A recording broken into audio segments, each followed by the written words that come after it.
De vuelta con Cerrando la Noche, lo prometido es deuda. Hace cerca de 10 días, justamente, 10 días, no, mucho más, 15 días, iniciamos una conversación con el doctor David Laos, director del Centro de Estudios Constitucionales de la Universidad Autónoma de Santo Domingo. Con él abordamos varios aspectos del orden judicial, abordamos también el tema relacionado a la crisis que vive Perú desde el punto de vista constitucional, en el que, entre otras cosas, en su criterio, lo que está ocurriendo en Perú, más que debilitar las instituciones, un poco fortalece ese proceso constitucional que ha estado viviendo esa nación. Nos quedaron varios temas, entre ellos hacer la debida evaluación de desempeño del Poder Judicial Dominicano, que a propósito, el pasado día 7 se celebró el Día del Poder Judicial y, como es normal, se desarrollan los actos protocolares y la rendición de cuenta de ese poder del Estado. Esta primera parte vamos a conversar justamente sobre este aspecto de la valoración de esa rendición de cuenta y qué tanto hemos estado avanzando en materia de justicia en la República Dominicana. Buenas noches, doctor. Buenas noches. Hemos avanzado entonces. Bienvenido otra vez. Bueno, ¿qué tanto vamos avanzando? Yo pienso que hemos avanzado. ¿Hacia dónde? ¿Hacia atrás? Me parece que no podemos ubicar nuestra justicia con el mismo nivel de estancamiento que hace 20, 30 años. Algo hemos avanzado. Sí, pero estamos hablando del último año. No. Ya entonces se materia de lo que vamos a ver ahora. Si el último año nos estancamos, si avanzamos o no. ¿Cómo vamos en esa materia, doctor?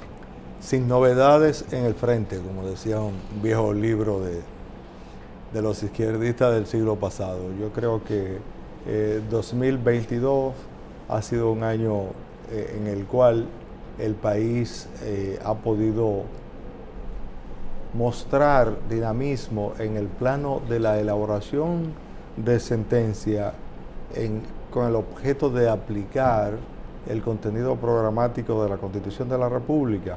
Sin embargo, cuando uno hace un análisis de los fallos de la Suprema Corte de Justicia, se encuentra con que eso no ha sido así, sino que todos los fallos obedecen más bien a la racionalidad de la Constitución preexistente. Y eso es muy sintomático porque precisamente el doctor Subero Isa se permitió por estos días hacer unos comentarios comparativos de decisiones jurisprudenciales de 2004 y de antes de 2004 con decisiones de 2022.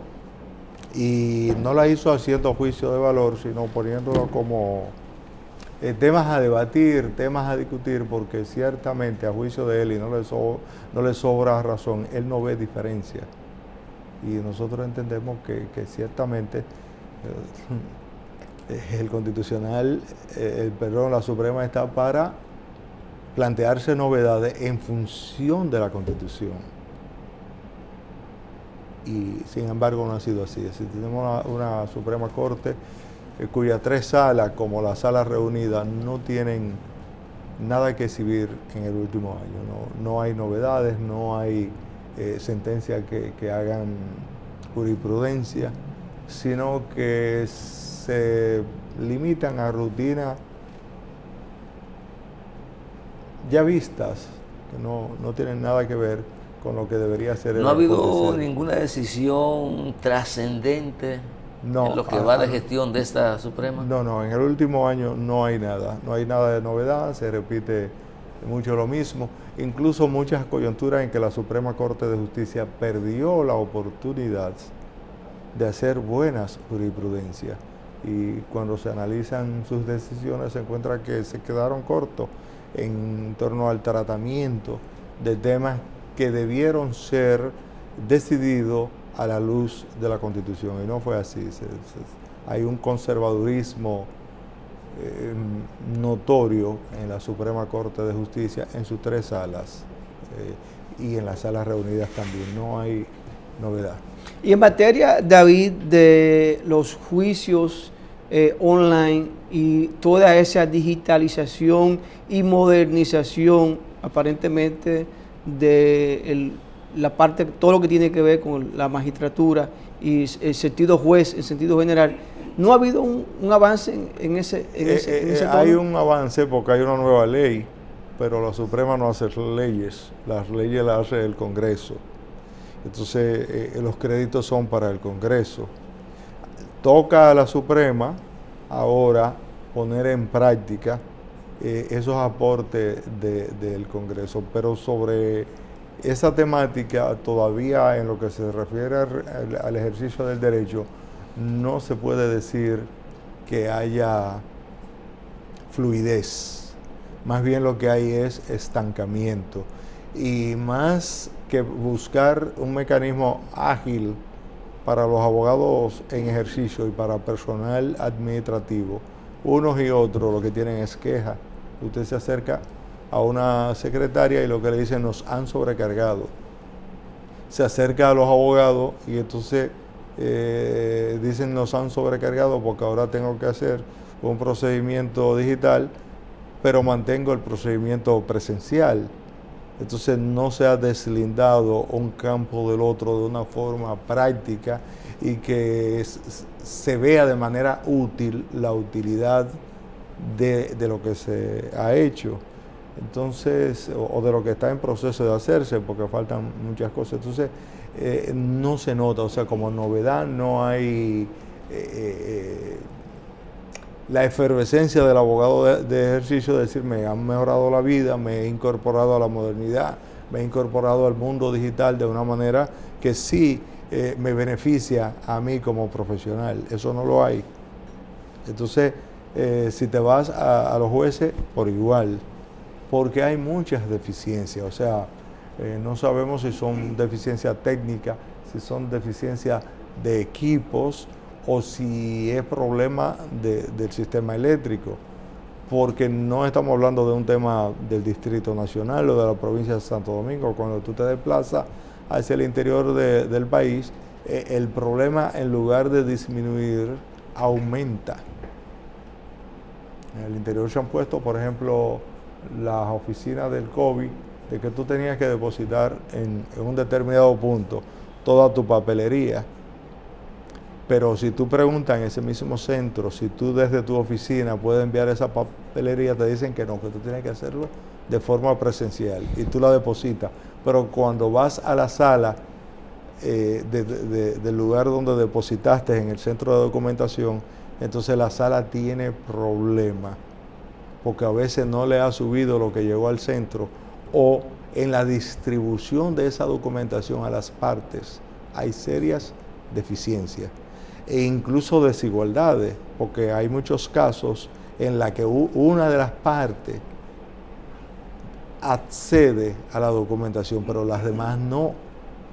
Y entonces se dan problemas que luego, cuando viene una audiencia, hay una parte que sí fue digitalmente documentada, pero las demás no.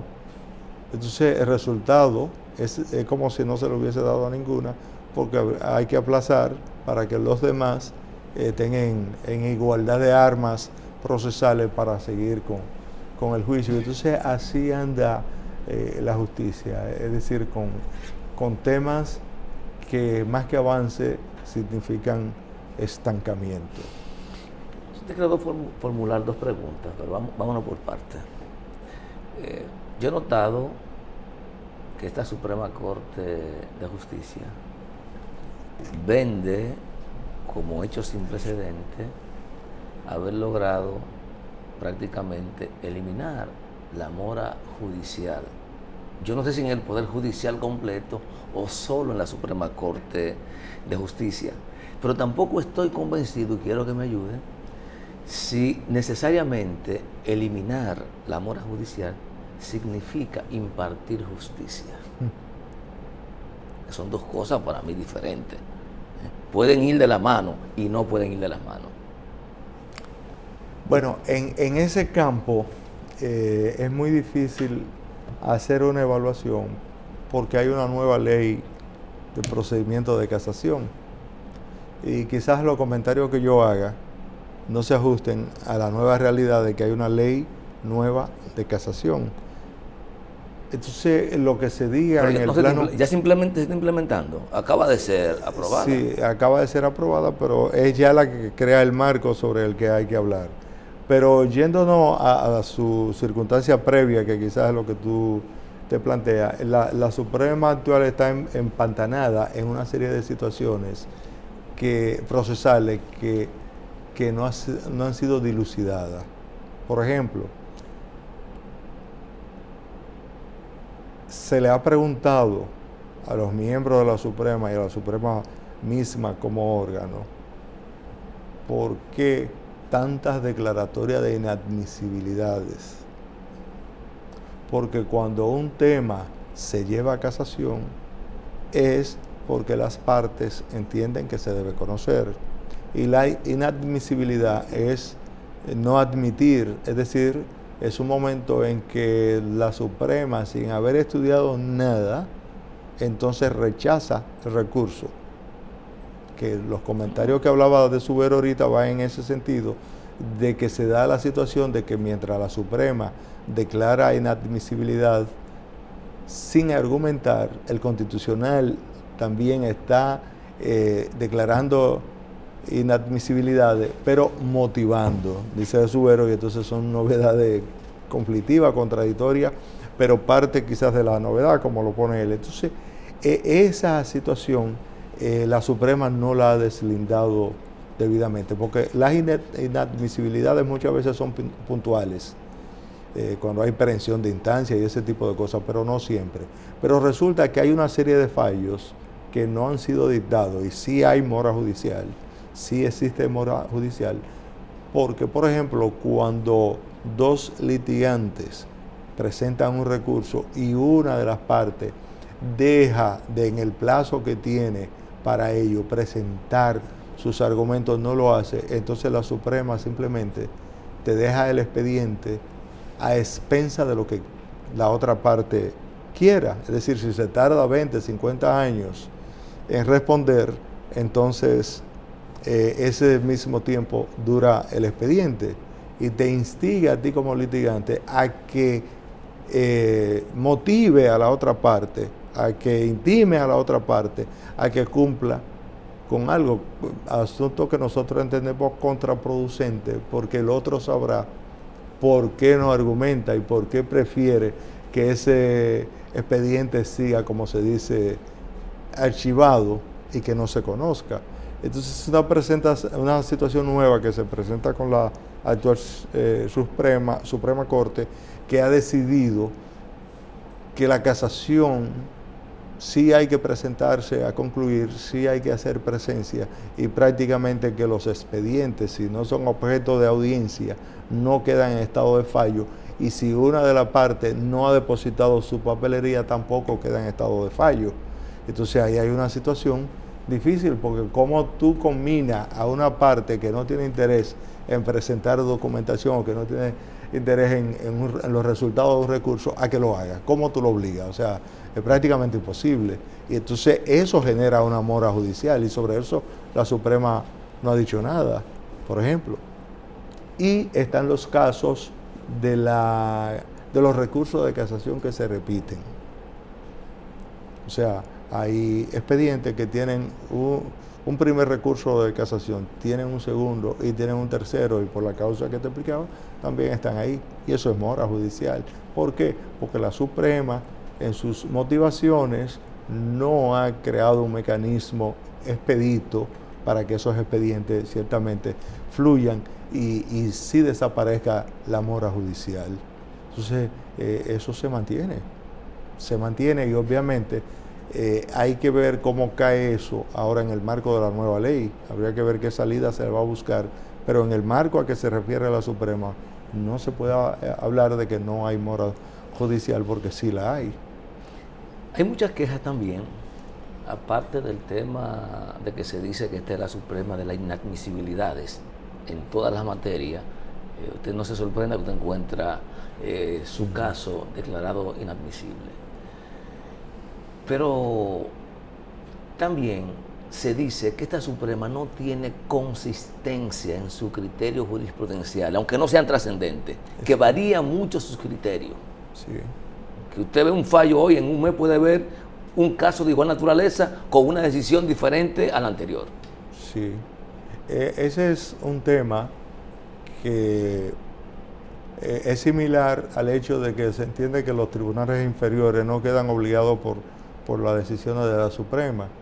Es un tema que ha nacido con la existencia del Consejo del Poder Judicial. Yo estoy hablando dentro de la misma Suprema se da. Ocurre porque es que el poder mismo, de cuando se habla de Poder Judicial, ya no lo tiene la Suprema, lo tiene el Consejo del Poder Judicial. Y entonces la Suprema misma está actuando como un tribunal más frente a los criterios del Consejo del Poder Judicial.